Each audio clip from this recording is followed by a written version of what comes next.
Y eso hace que sea más complicado todo el proceso. Por eso es que la gente no sabe cómo empezar.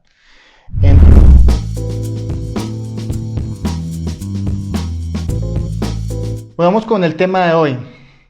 Porque muchos me escribieron ahí, me dijeron que no sabían por dónde empezar a crear una coreografía, que siempre se perdían. Entonces hoy quiero hablarles un poquitico y vamos a conocer el proceso creativo. Este proceso creativo se realiza en todas las disciplinas que tienen que ver con la creatividad. Y es como una manera de organizar un proyecto y enfocarlo de la mejor manera. Esto, digamos que cada persona tiene su forma de planteárselo. Cada persona lo plantea de diferente manera. Yo les voy a hablar desde mi experiencia y cómo me gusta trabajar. ¿Ok? Entonces, para empezar con el proceso creativo, tenemos que tener en cuenta varias cosas. Y tenemos que hacernos una serie de preguntas. La primera, bueno, vamos a dividir esto en 4 partes. Y así vamos a ir desarrollando una por una hasta completar toda la coreografía. Entonces, lo primero que vamos a plantearnos son las 4 preguntas que les dije para poder resolver el proyecto. Estas 4 preguntas son: primero, ¿qué? Luego, ¿para qué? ¿Quién? Y ¿cómo? Estas 4 preguntas son las que siempre tienen que plantearse al inicio de cualquier proceso creativo. En diseño también funciona mucho eso. También lo usamos en casi todas las disciplinas que tienen que ver con creatividad. Esto nos va a ayudar a definir perfectamente todos los pasos que tenemos que seguir durante el proceso y organizar también nuestras ideas para aprovechar hacia el máximo cada recurso, cada cosa que tengamos a nuestra disposición. Entonces es muy importante tomarse el tiempo, y también es necesario responder muy bien cada una de estas 4 preguntas para que tengamos buenos resultados. Entonces vamos a empezar por la primera pregunta que les dije que era ¿qué? ¿No? En esta pregunta debemos saber qué ritmo es el que vamos a interpretar. Si no conocemos el ritmo a profundidad, es muy importante realizar una investigación, ya que la mayoría de bailes, o sea, provienen de una cultura o tienen elementos culturales e inclusive elementos religiosos que se deben respetar, porque obviamente son creencias y costumbres autóctonas o bases de algunas regiones, y hacer mal ese tipo de bailes es como desvirtuar, incluso es ofensivo contra estas culturas y contra estas personas.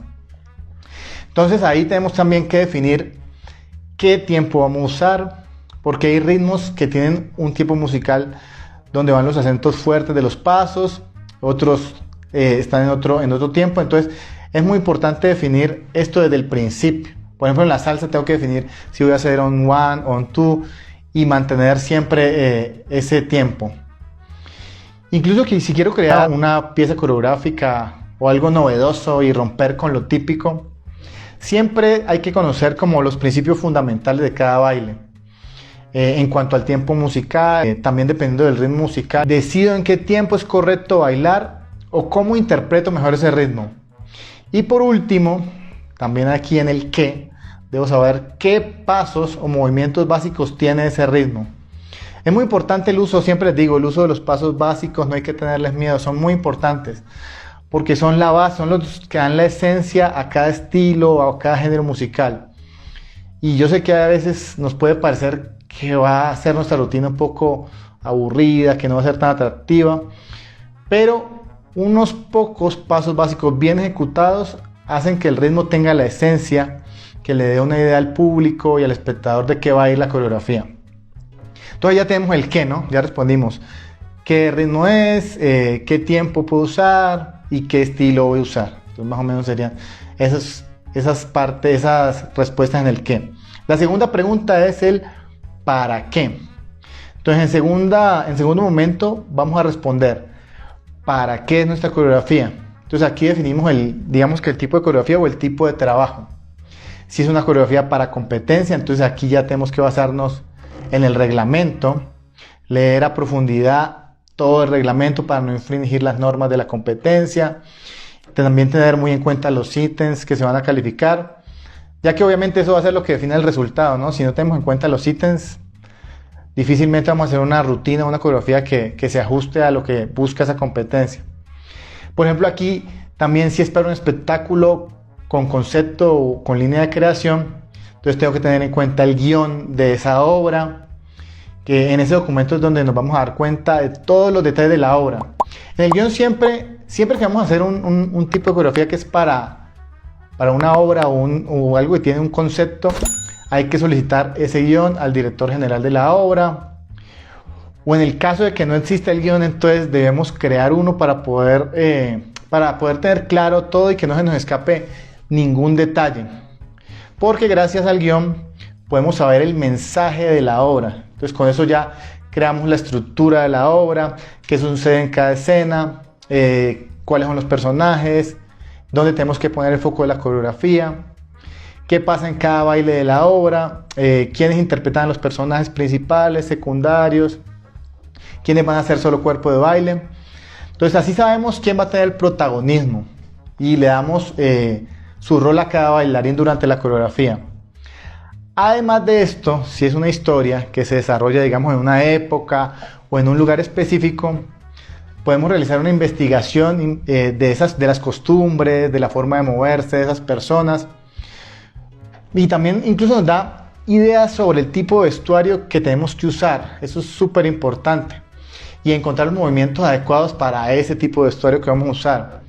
Entonces, si también le damos una idea al público, que sea legible, que sea entendible todo lo que va con respecto a la obra y todo lo que queremos comunicar. Siguiente tipo de show que podemos tener ahí serían los shows temáticos, que digamos que es una coreografía para un show temático, es como un fragmento del anterior, de una obra. En este tipo de coreografía no se dispone de un guión porque, o sea, no es necesario, es un poco menos específico y por lo general son coreografías mucho más cortas. Entonces simplemente el objetivo principal de este tipo de coreografías es trasladar al espectador o a las personas a una época o a un lugar específico. Un ejemplo de esto podría ser una coreografía de los años 80 o 90, donde se realiza como un mix de esa música que fue popular en esas épocas. Y aquí simplemente el trabajo del coreógrafo es encontrar los movimientos y formas que caracterizan, ¿no?, a ese lugar o a esa época, y evidenciarlo mediante ¿a qué? A los pasos, figuras, acrobacias, vestuario, todas estas características, ¿no? El otro tipo de coreografía sería la de repertorio. Este tipo de coreografías son aquellas que se crean como con objetivos, bueno, diferentes objetivos, ¿no? El primero puede ser una coreografía de repertorio, es como una recopilación de pasos o tipos de movimiento, patrones de movimiento, de acuerdo a un estilo específico o a un nivel dancístico. Eso se usa mucho, bueno, yo lo uso mucho en las escuelas también que trabajo, para cerrar, digamos, ciclos artísticos. Por ejemplo, para hacer una coreografía de repertorio del nivel 1, entonces uso todos los pasos de ese nivel y hago una coreografía. Y todos esos pasos que se van aprendiendo en dicho nivel, la coreografía sirve como para cerrar ese ciclo artístico. Y como siempre llega gente a nivel 1, o sea, aprende los pasos, entonces esa coreografía ya se convierte como parte del repertorio de esa compañía. Y entonces todos los bailarines que pasan por ese nivel 1 la conocen y se la aprenden, ¿no? Estas coreografías deben ser siempre pensadas para perdurar en el tiempo, o sea, no pueden ser como pensadas solo para un momento, sino que tengo que pensarlas como para que me sirvan para siempre. A pesar de que pase el tiempo, tienen que seguir siendo atractivas, tienen que verse bien, para que sean enseñadas por muchas generaciones en esa compañía. Incluso creo muchas coreografías que he creado en Cali o en otras ciudades, aún las tienen. Eso es sorprendente, que después de que tú las pienses bien, van a seguir perdurando en el tiempo. Entonces ya tenemos, la primera pregunta era ¿qué?, ¿no? ¿Para qué es la coreografía? ¿Qué va a ser, qué va a tratar la coreografía? ¿De qué va la coreografía? La segunda pregunta fue ¿para qué es la coreografía? Que es como el tipo de show. Y ahora seguiría la tercera pregunta de nuestro proceso creativo, que es ¿quién? Entonces en esta pregunta nos vamos a plantear quién va a ser el intérprete de esa pieza que vamos a crear. Entonces aquí puede tratarse de un grupo, de una pareja, un solista, un trío, un dúo, en fin. Entonces me voy a preguntar quién y qué cualidades posee este sujeto o este intérprete, ¿no? Entonces aquí tenemos que tener muy en cuenta el nivel dancístico. ¿Qué nivel dancístico tiene este intérprete? porque ya he visto muchísimas veces que los coreógrafos usan movimientos pensando en su propio nivel de baile, o sea, creyendo que ellos son los que van a interpretar la coreografía y usan movimientos que son muy avanzados o incluso tal vez muy básicos para sus bailarines, y esto hace que los bailarines se sientan incómodos, a lo que finalmente van a interpretar la coreografía mal. Entonces por eso se debe conocer muy bien a su cuerpo de baile, a sus estudiantes, a sus bailarines y el nivel dancístico que tienen. Esto incluye la trayectoria, qué habilidades tiene, también qué debilidades tiene, y también todo depende de cuánto tiempo tengo para implementar el montaje, ¿no? Porque muchas veces solo tengo uno o un mes o dos o incluso solo semanas o días para tener lista la coreografía. Y si uno se pone retos demasiado altos, demasiado ambiciosos y no tiene el tiempo suficiente, déjenme decirle que no van a poder cumplir los objetivos previstos. Si es para una competencia, no les va a ir bien. Por eso debe tener muy en cuenta y ser muy claro con uno mismo también como coreógrafo cuánto tiempo tengo para implementar el montaje. Y por último también tengo que tener en cuenta la duración del montaje. Si es un montaje muy largo y no tengo suficiente tiempo, tengo que ver cómo voy a hacer para lograrlo. Entonces, esto también para crear como una curva de nuestra coreografía, ¿no? Y ver qué puntos de tensión voy a manejar, para que la coreografía tampoco sea muy plana, si es que es muy larga, para poder sorprender al espectador, para crear emociones. Entonces, todo esto pensando muy bien, mi coreografía va a hacer que la coreografía sea memorable, que no se convierta en una pieza plana, que tiene al espectador todo el tiempo ahí aburrido, en un estado relajado, o al contrario, una coreografía que sea súper tensa y que el espectador esté como ahí al límite de los nervios. Entonces tenemos que buscar como una curva de la coreografía, teniendo en cuenta el nivel de nuestros bailarines para que la coreografía contenga elementos fuertes, elementos suaves, haya diferentes matices en la música y siempre buscando como ese elemento sorpresa, ¿no? Siempre buscando cómo sorprender. Y también aquí, teniendo en cuenta el nivel de los bailarines, tenemos que tener en cuenta su estado físico. Eso también es súper importante para que los bailarines tengan un respiro, también puedan dar todo de 100 en una parte. Entonces ir incluyendo elementos fuertes que sorprendan al público, y eso obviamente esos momentos quedan como grabados en la memoria de las personas, y también dando partes suaves para que los bailarines puedan descansar y retomarlo con fuerza. Entonces ya tenemos las tres primeras preguntas, ¿no? ¿Qué? ¿Para qué? ¿Y quién? Ahora la cuarta pregunta de nuestro proceso creativo para una coreografía, que sería el cómo. Entonces esta sería como la parte final del proceso para definir como la coreografía, y defino todos los elementos finales. Entonces aquí es donde creo que todo el mundo empieza como a crear, aun cuando no tiene una idea clara de lo que va a hacer. Todo el mundo creo que empieza siempre por esto, o sea, ¿cómo lo hago? Sin preguntarse si las tres primeras preguntas que son súper importantes. Y eso hace que sea más complicado todo el proceso. Por eso es que la gente no sabe cómo empezar. Entonces, bueno, vamos a empezar a definir el cómo, pero antes siempre tengo que tener claro qué, para qué y quién. Y bueno, es aquí donde te voy a mostrar todas las herramientas que como que facilitan el proceso de creación en un primer momento. Entonces vamos a hablar acerca de los elementos que son como importantes para empezar a crear una coreografía. Y luego los vamos a definir uno a uno, ¿no? Entonces aquí tenemos varios elementos. Uno es la estructura coreográfica, la apreciación musical, la estereometría, la planimetría, el concepto, el reglamento de la competencia y el guión o la partitura de la obra, ¿no? Todos esos elementos son los que voy a tener en cuenta para el cómo. Ya en los slides de la serie pasada he hablado un poquitico acerca de todos ellos. En esta nueva serie voy a volver a retomarlos para que tengan una idea de todo esto. Entonces, pero quería enfocarme principalmente hoy en hacer conciencia y en que todos tengan claros de eso, de que no puedo empezar por el cómo. El cómo hago la coreografía es la última parte.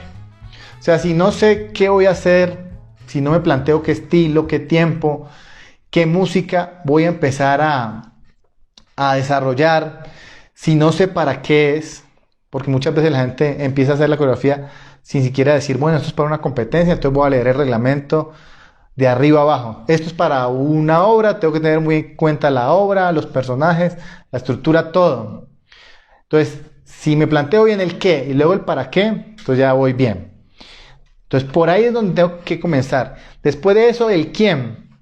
Si es para otra persona y la coreografía no es para mí, entonces tengo que plantearme muy bien quién va a interpretar la coreografía.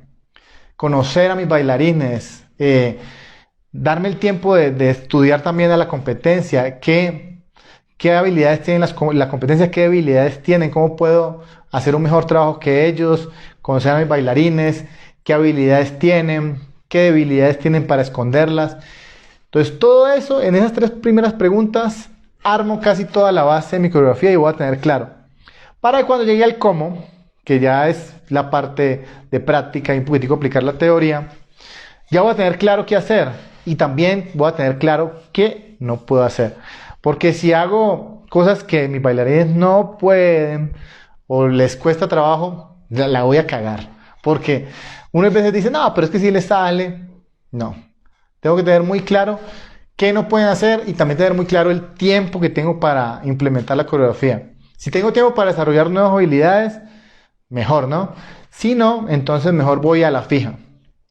Entonces, una vez que lleguemos al cómo, ya es más cuestión de pensar en todo lo que les mencioné ahorita.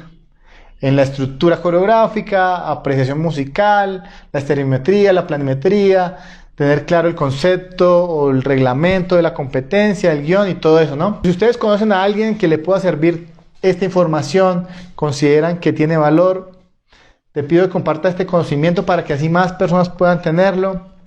Si conoces a alguien que ves que tiene el potencial para ser coreógrafo, compártele esta información, compártele. Si conoces de pronto a alguien que no sabe cómo empezar a hacer sus coreografías y quiere competir, compártele también esta información para que más personas aprendan cómo crear coreografías y dejen de estar fracasando en el intento y lo logren.